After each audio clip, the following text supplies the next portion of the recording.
ഫെമിന നമ്മളോടൊപ്പം തുടരുന്നുണ്ട്. ഫെമിന, എത്രയൊക്കെ സൈബർ ആക്രമണങ്ങൾ നേരിടേണ്ടി വന്നാലും നിലപാടിൽ മാറ്റമില്ല. ധർമ്മേന്ദ്ര പ്രധാന്റെ രാജി എന്ന ആവശ്യത്തിൽ ഉറച്ചു തന്നെ നിൽക്കുന്നു. ഒരടി പോലും പിന്നോട്ട് പോവില്ല എന്നതാണ്. ഈ ഫേക്ക് പ്രൊപ്പഗാണ്ടയ്ക്ക് മുന്നിലൊന്നും കീഴടങ്ങാനായി SFIയെ കിട്ടില്ല എന്നുള്ള കൃത്യമായിട്ടുള്ള ശക്തമായിട്ടുള്ള നിലപാടാണ് ആദർശം സജി ഇപ്പോൾ നമ്മളോട് പങ്കുവച്ചത്. ഫെമിനയ്ക്ക് തുടരാം.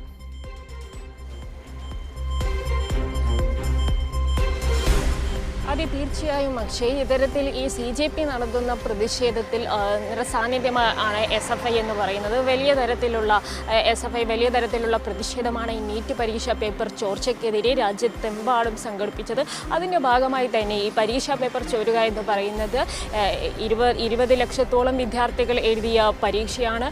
അതിൽ 22 വിദ്യാർത്ഥികളാണ് ആത്മഹത്യ ചെയ്തത്. അങ്ങനെ ഇന്ത്യയിലെ യുവാക്കളെ സംബന്ധിക്കുന്ന, വിദ്യാർത്ഥികളെ സംബന്ധിക്കുന്ന ഒരു വിഷയത്തിൽ ക്രിയാത്മകമായിട്ടുള്ള ഇടപെടൽ നടത്തുന്നതിൻ്റെ ഭാഗമായിട്ടാണ് ഇത്തരത്തിൽ കോക്രോച്ച് ജനതാ പാർട്ടി സംഘടിപ്പിച്ച പ്രതിഷേധത്തിൻ്റെ ഭാഗമായിട്ടും SFI നിൽക്കുന്നത്. എന്നാൽ SFIയുടെ ഈ പ്രതിഷേധത്തിലെ ഇടത് സാന്നിധ്യത്തെയാണ് ഇപ്പോൾ സംഘപരിവാർ ഹാൻഡിലുകൾ ഇത്തരത്തിൽ ഒരു ചൈനീസ് ബന്ധമുണ്ട് എന്ന തരത്തിലുള്ള ഒരു നെഗറ്റീവ് അല്ലെങ്കിൽ ഒരു പ്രൊപ്പഗണ്ട ഉണ്ടാക്കാനായിട്ട് ശ്രമിക്കുന്നത്. നേരത്തെ ഈ ചൈനീസ് എംബസി സംഘടിപ്പിച്ച ഒരു പൊതുപരിപാടിയിൽ ഔദ്യോഗിക ക്ഷണമനുസരിച്ചാണ് SFI നേതാക്കൾ, അതുപോലെ തന്നെ മറ്റ് ഇടതുപാർട്ടികൾ, CPM general secretary MA Baby, CPIയുടെ ജനറൽ സെക്രട്ടറി D രാജ ഉൾപ്പെടെയുള്ള നേതാക്കൾ പങ്കെടുത്തത്. എന്നാൽ അതിനുശേഷം ഇവർ CJPയുടെ പ്രതിഷേധ വേദിയിലും ഈ നേതാക്കളും അതുപോലെ തന്നെ SFI പ്രവർത്തകരും ഈ പ്രതിഷേധ വേദിയിലെത്തിയിരുന്നു. അവരുടെയൊക്കെ ആവശ്യം എന്ന് പറയുന്നത് ഇത്തരത്തിൽ നീറ്റ് പരീക്ഷാ പേപ്പർ ചോർച്ചയ്ക്ക് കാരണമായിട്ടുള്ള കേന്ദ്ര വിദ്യാഭ്യാസ മന്ത്രി ധർമ്മേന്ദ്ര പ്രധാൻ രാജിവെക്കണം, വിദ്യാർത്ഥികളുടെ അവകാശങ്ങൾ സംരക്ഷിക്കപ്പെടണം, അവരുടെ ഭാവിയെ പ്രതിസന്ധിയിലാക്കിയിട്ടുള്ള വിദ്യാഭ്യാസ മന്ത്രി രാജിവെക്കണം, NTA പിരിച്ചുവിടണം തുടങ്ങിയിട്ടുള്ള ആവശ്യങ്ങൾ ഉയർത്തിയാണ് വിദ്യാർത്ഥികൾ ജന്തർ മന്ദിറിൽ കഴിഞ്ഞ 25 ദിവസങ്ങളായി സമരം ചെയ്യുന്നത്. ആ സമരത്തിന് ഐക്യദാർഢ്യം പ്രഖ്യാപിച്ചുകൊണ്ടാണ് ഇടത് നേതാക്കൾ ദില്ലി ജന്തർ മന്ദിറിലെത്തിയത്. എന്നാൽ ഇവരുടെ ഈ ഒരു ഇടത് നേതാക്കൾ ഈ ശക്തമായിട്ട് ഈ കേന്ദ്ര സർക്കാരിനെതിരെ പ്രതിഷേധം രേഖപ്പെടുത്തുമ്പോൾ അതിനെ ഒരു ചൈനീസ് ബന്ധം ഈ CJP പ്രതിഷേധത്തിനുണ്ട് എന്ന തരത്തിലൊരു ഫേക്ക് പ്രൊപ്പഗണ്ടയാണ് സംഘപരിവാർ ഹാൻഡിലുകൾ സൃഷ്ടിക്കുന്നത്. കഴിഞ്ഞ ദിവസമാണ് ഇത്തരത്തിൽ ഒരു സംഘപരിവാർ അനുകൂല മാധ്യമമായിട്ടുള്ള റിപ്പബ്ലിക് TV ഇത്തരത്തിൽ CPM ജനറൽ സെക്രട്ടറി MA ബേബിയോട് ഈ ഒരു ചൈനീസ് ബന്ധത്തെക്കുറിച്ച് ചോദിച്ചതും അദ്ദേഹം അക്ഷയ് സൂചിപ്പിച്ചതുപോലെ ഫോണിൽ സംസാരിക്കുകയായിരുന്നു. എന്നാൽ ഫോണിൽ സംസാരിക്കുന്ന ഒരാളെ ശല്യപ്പെടുത്തിക്കൊണ്ട് ഇത്തരത്തിൽ അവരൊരു നെഗറ്റീവ് സ്ഥാപിച്ചെടുക്കാനുള്ള ഒരു ശ്രമമാണ് റിപ്പബ്ലിക് TVയുടെ ഭാഗത്തു നിന്നുണ്ടായത്.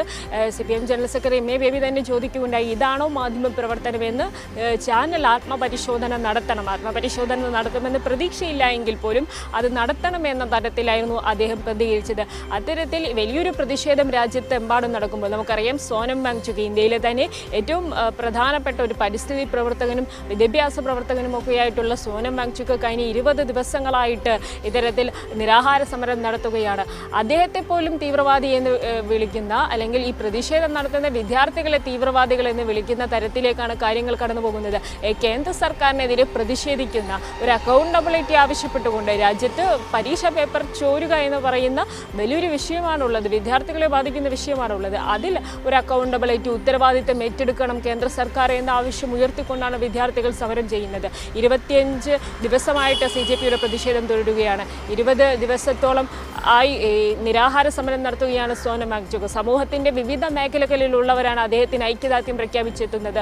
സമാജ്വാദ് പാർട്ടിയുടെ MP മാർ, ശിവസേനയുടെ MP മാർ, അതുപോലെ തന്നെ CPIഎമ്മിൻ്റെയും CPIയുടെയും MP മാർ, പ്രമുഖ സിനിമാ താരങ്ങളായിട്ടുള്ള സോനാക്ഷി സിൻഹ, അതിഥി റാവ് ഹൈദരി തുടങ്ങി മലയാളികളായിട്ടുള്ള സിനിമാ താരങ്ങളൊക്കെ ഈ ഒരു നിരാഹാര സമരത്തിന് ഐക്യദാർഢ്യം പ്രഖ്യാപിക്കുകയാണ്. കാരണം അവർ ഉയർത്തുന്ന ആവശ്യം എന്ന് പറയുന്നത് ന്യായമാണ്. ഒരു പരീക്ഷ റദ്ദാക്കപ്പെടുന്നു. ആ പരീക്ഷ റദ്ദാക്കപ്പെടുമ്പോൾ അതിൻ്റെ ഉത്തരവാദിത്തം ഏറ്റെടുക്കാൻ കേന്ദ്ര സർക്കാർ തയ്യാറാകാത്തത് എന്നതാണ് ഏറ്റവും പ്രസക്തമായിട്ടുള്ള ചോദ്യം. എന്നാൽ അതിന് ഉത്തരം പറയാതെ ഇത്തരത്തിൽ ഫേക്ക് പ്രൊപ്പഗണ്ടകൾ സൃഷ്ടിക്കാനാണ് സംഘപരിവാർ കേന്ദ്രങ്ങൾ ശ്രമിക്കുന്നത്. അതിനെതിരെയുള്ള പ്രതിഷേധവും ശക്തമാണ്. ഇത്തരത്തിൽ ഈ ചൈനീസ് എംബസിയിൽ ഒരു പരിപാടിയിൽ പങ്കെടുത്തതിൻ്റെ ചിത്രങ്ങൾ പ്രചരിപ്പിച്ചുകൊണ്ട് അതിനൊരു ചൈനീസ് ബന്ധമുണ്ട് എന്ന തരത്തിൽ ഇത്തരത്തിൽ ഒരു ഈ പ്രൊപ്പഗണ്ട സൃഷ്ടിക്കുന്നതിനെതിരെ പ്രതിഷേധം ശക്തമാണ്. എന്തായാലും നേരത്തെ ആദർശ സൂചിപ്പിച്ചതുപോലെ SFIയുടെ പ്രതിഷേധം എന്ന് പറയുന്നത് വിദ്യാർത്ഥികളുടെ അവകാശങ്ങൾക്ക് വേണ്ടിയാണ്. അത് രാജ്യത്തെമ്പാടും അവർ നിരവധി പ്രതിഷേധങ്ങൾ നടത്തിയതാണ്. CJPയുടെ പ്രതിഷേധവും ഇത്തരത്തിൽ വിദ്യാഭ്യാസ മന്ത്രി രാജിവെക്കുക എന്ന വളരെ ന്യായമായിട്ടുള്ള ആവശ്യമുയർത്തിയാണ്. അതിനാണ് ഇടത് നേതാക്കൾ ഉൾപ്പെടെ SFI നേതാക്കൾ ഉൾപ്പെടെ ഐക്യദാർഢ്യം പ്രഖ്യാപിക്കുന്നതും ഈ സമരത്തിൻ്റെ ഭാഗമാകുന്നതും അതുകൊണ്ടാണ്. എന്തായാലും ഈ നെറേറ്റീവുകളെ, ഈ ഫേക്ക് പ്രൊപ്പഗണ്ടയൊക്കെ അതിജീവിച്ചുകൊണ്ട് ഈ പ്രതിഷേധം മുൻപോട്ട് പോകുക തന്നെയാണ് ചെയ്യുന്നത്. ഇന്നലെ 1000-ഓളം പേരാണ് ഈ CJPയുടെ പ്രതിഷേധ വേദിയിൽ ദില്ലിയിലെ ജന്തർ മന്ദിറിലെത്തിയത്. അവരെല്ലാം ഈ സമരത്തിന് ഐക്യദാർഢ്യം പ്രഖ്യാപിക്കുകയായിരുന്നു. 20-ാം തീയതി പാർലമെന്റിലേക്ക് നടക്കുന്ന മാർച്ചിലും വലിയ തരത്തിലുള്ള ഒരു ജനകീയ പിന്തുണ തന്നെയാണ് പ്രതീക്ഷിക്കുന്നത്. അത്തരത്തിൽ ഈ സോനം വാങ്ചുക്കിൻ്റെ ആരോഗ്യനില അപ്പോഴും വഷളായിക്കൊണ്ടിരിക്കുകയാണ്. ഒരു ഇടപെടൽ കേന്ദ്ര സർക്കാരിൻ്റെ ഭാഗത്തു നിന്ന് ഉണ്ടാകുന്നില്ല. ഇന്നലെ ദില്ലി ഹൈക്കോടതി തന്നെ ആശങ്ക രേഖപ്പെടുത്തിയിരുന്നു. അദ്ദേഹത്തിൻ്റെ ആരോഗ്യനില ദിവസേന പരിശോധിക്കണമെന്നും ആവശ്യമെങ്കിൽ വൈദ്യസഹായം നൽകണമെന്നും ദില്ലി ഹൈക്കോടതി പറഞ്ഞിരുന്നു. ഒരു മനുഷ്യൻ, അദ്ദേഹം രാജ്യത്ത് തന്നെ പ്രമുഖ ഒരു വ്യക്തിത്വം ഇത്തരത്തിൽ ഈ പ്രശ്നത്തിൻ്റെ പ്രസക്തി മനസ്സിലാക്കിക്കൊണ്ട് നിരാഹാര സമരം നടത്തുകയാണ്.